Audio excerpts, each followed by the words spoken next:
Hello and welcome. My name is Kyle Montgomery with the Cambrian College Library, and in this video, I will be reviewing a presentation that will provide you with a brief introduction to scholarly publishing for Cambrian College faculty. Now, by way of a brief outline of the topics I will be reviewing in this presentation, first, I will be providing a brief overview of the journal publishing process. Then I will be providing an overview of commonly available publishing resources and tools that prospective publishers can learn to help them along in the process. These include writing guides, tools to help you select a journal, methods of assessing journal attributes and metrics, the facets and various forms of peer review in journals, the process and reasoning behind publishing fees and article processing charges, and it will link to tutorials that will allow you to create automated alerts in various databases for your topic of scholarly interest. Alright, so by way of a brief introduction, publishing, specifically in the scholarly field, it basically is a form of communication that is informed, ignited, and facilitated by an original idea or concept.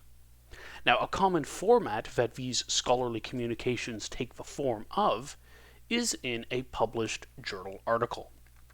And these have become very common over the years, as in 2014 alone, it was estimated that over 7 million peer-reviewed published articles were created just that year.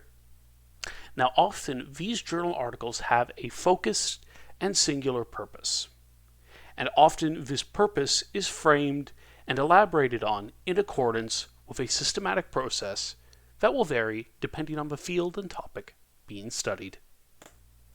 Now, publishing steps. Now, the steps of publishing essentially are a series of steps that begin with the exploration of a novel idea and end with, obviously, the creation of an article in a scholarly journal. Now, for the model offered on this slide, in this, the life cycle model is underpinned by collaboration between researchers and the ability of researchers to discover scholarly information to help improve and further their work. And note that this model delineates between authoring scholarly partnerships and disseminating knowledge. Now, from the perspective of a publisher, this is another conceptualization of the process of writing. And in this article, essentially, it follows the same overall steps. It begins with the inception of an original idea and concludes with the publication of an article.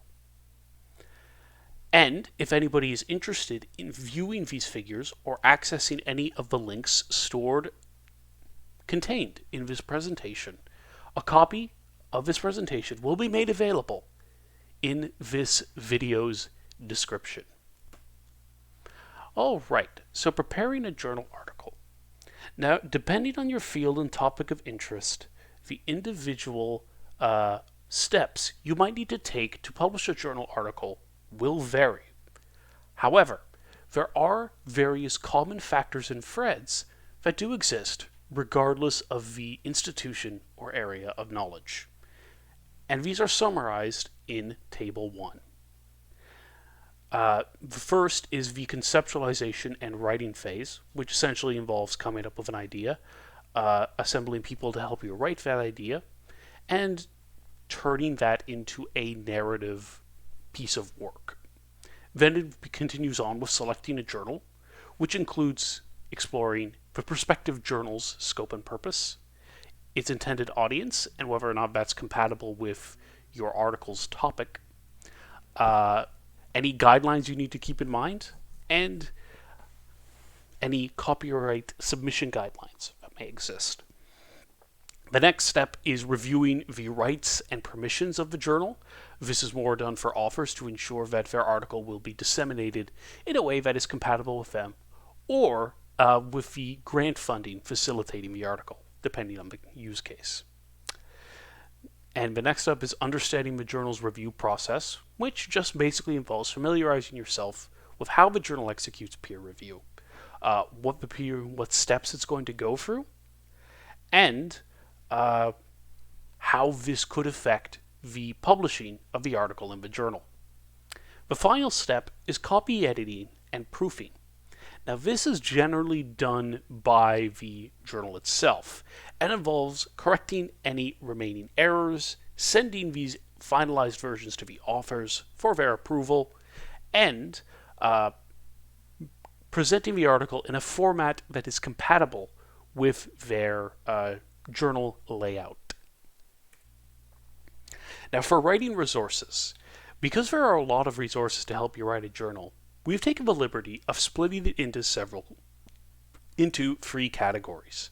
And all of these resources can be made available at Cambrian College upon your request. The first category we'll be reviewing is general texts, of which there are 3 displayed on this slide. This primarily discusses essentially just general field agnostic guidelines to help you write a journal article. Style guides, this is particularly useful if your article has to be submitted in a style that is compatible with a certain, style. And in this we have 2 resources that specifically instruct you on how to utilize and comply with the APA formatting style, which is a style that is very commonly used in the health science field. And finally, if you're interested in publishing in a specific discipline, here are a number of resources related to varied fields and topics of knowledge. For example, if I was interested in publishing a scientific paper, I may be interested in the book by Patience G, which is entitled Communicate Science Papers, Presentations, and Posters Effectively. Now, selecting a journal.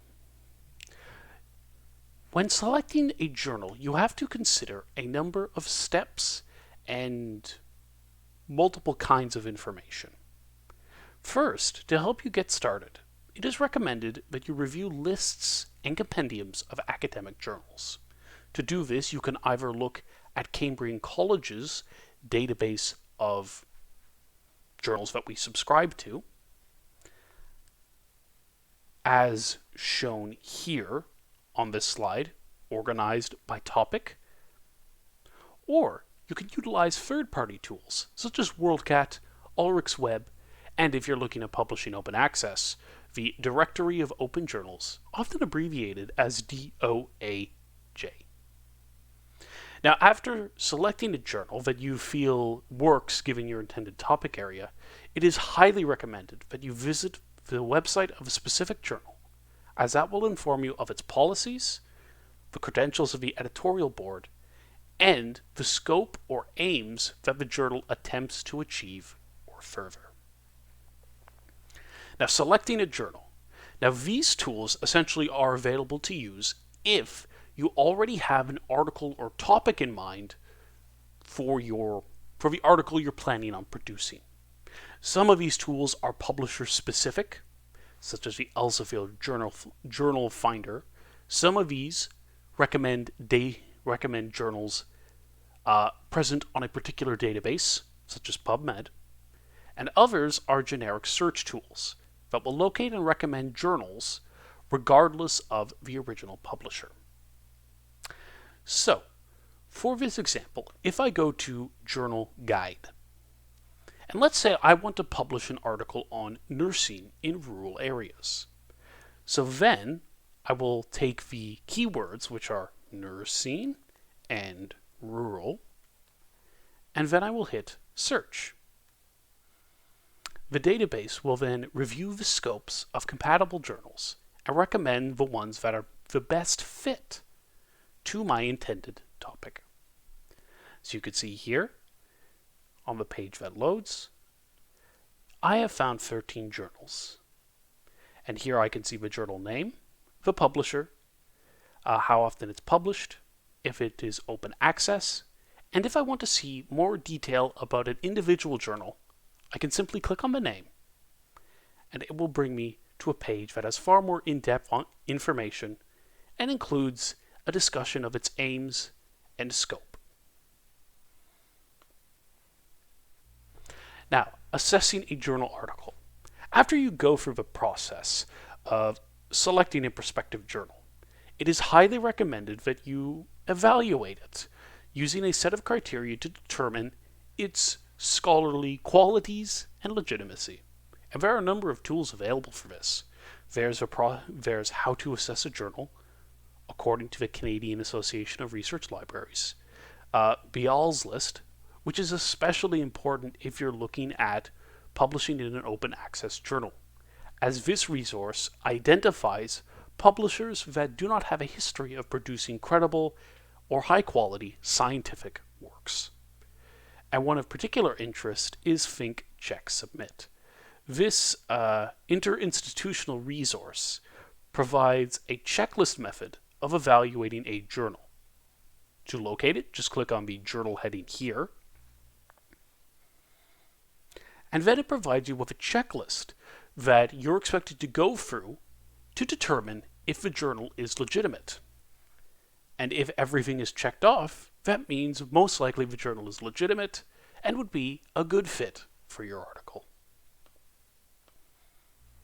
Now, if you're looking on publishing something that involves human experimentation or study, it is highly recommended that you pick a journal that subscribes to the Committee of Publication Ethics, COPE, guidelines, which ensures that the journal, in offering its works, adheres to principles such as transparency and consent of participants. Additionally, if you are interested in conducting research involving human participants as a faculty member at Cambrian College, please visit Cambrian College's Research Ethics Protocol to get more information, or reach out to the board to arrange a meeting. Now, next up, we're going to be talking about the journal's metrics. Now, metrics in the field of scholarly publishing generally refer to the impact a journal has on a field of study. And the higher its impact, the greater its influence, shall we say, over a particular topic area. Now, there are several tools available to calculate this numerical number. And commonly, these assess the number of citations. So this is the number of times an articles published in the journal have been cited by another peer-reviewed article. And they usually compare the number of citations with the total number of publications in that journal over a set period of time. Now, if you wish to calculate journal impact formulas yourself, simply click on this link to be brought to a resource that will demonstrate the method. If you wish to have tools do that for you, then there are a number of resources linked on the slide. One of which we'll be examining is SCI Imago. And for here, if I simply take, let's say, the Journal of Rural Nursing that I explored previously,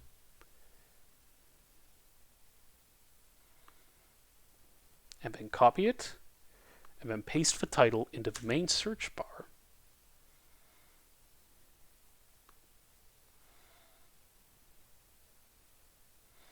I can see information about its subject area and category, the H index number it was given, how long the journal has existed, and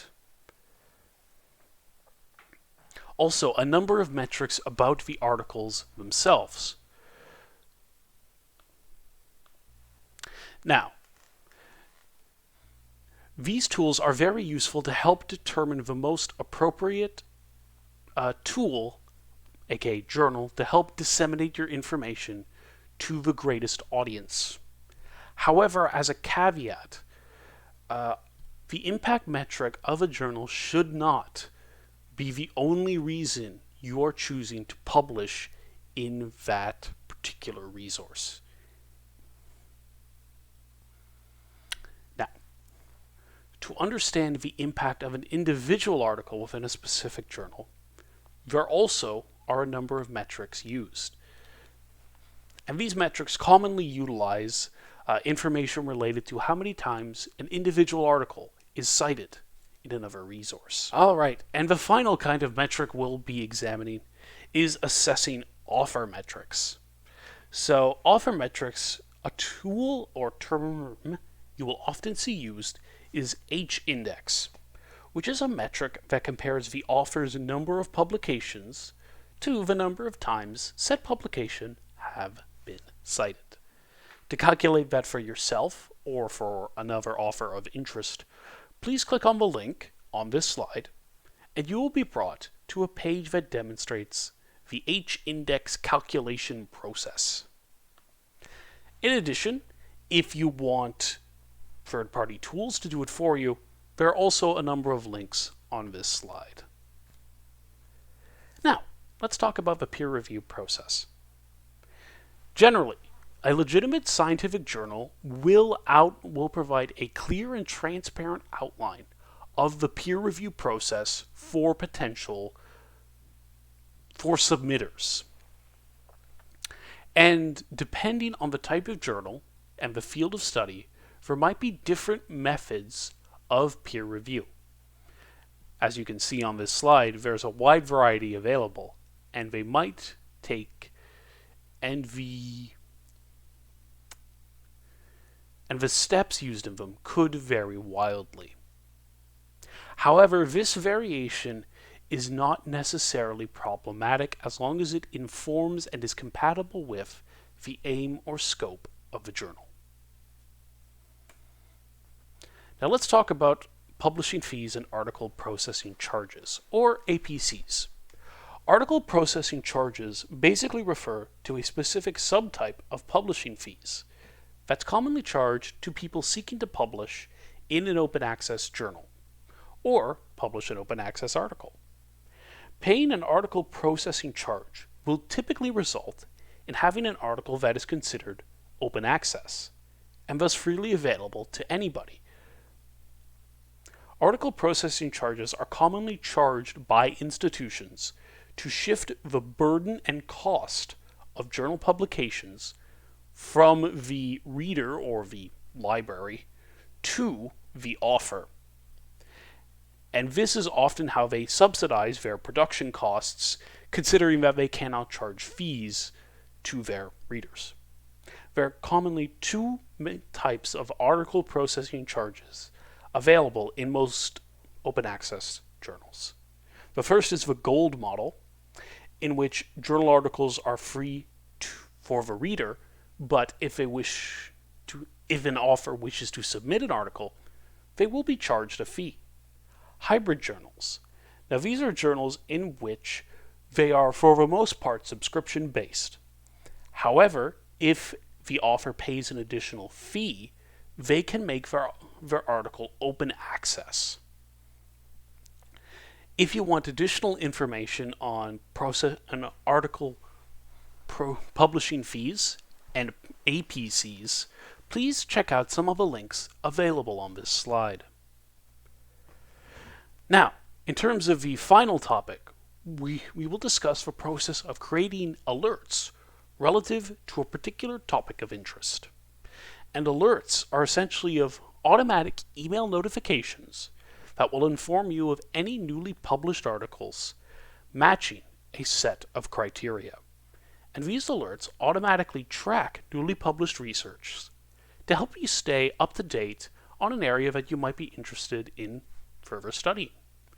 However, because of the variety of databases available to college faculty, often the process of setting up these alerts is specific to an individual database. So, to review the process to create alerts for Google Scholar, EBSCO databases, ProQuest databases, Ovid Medline alerts, and for PubMed, please review the links on the slide depending on your area and topic of interest. Okay, and that brings us to the end of this presentation. If you have any further questions, or you would like to inquire with the library about the process of publishing an article, please feel free to contact the Cambrian College Library. Our front desk is open, and feel free to drop in and ask your question.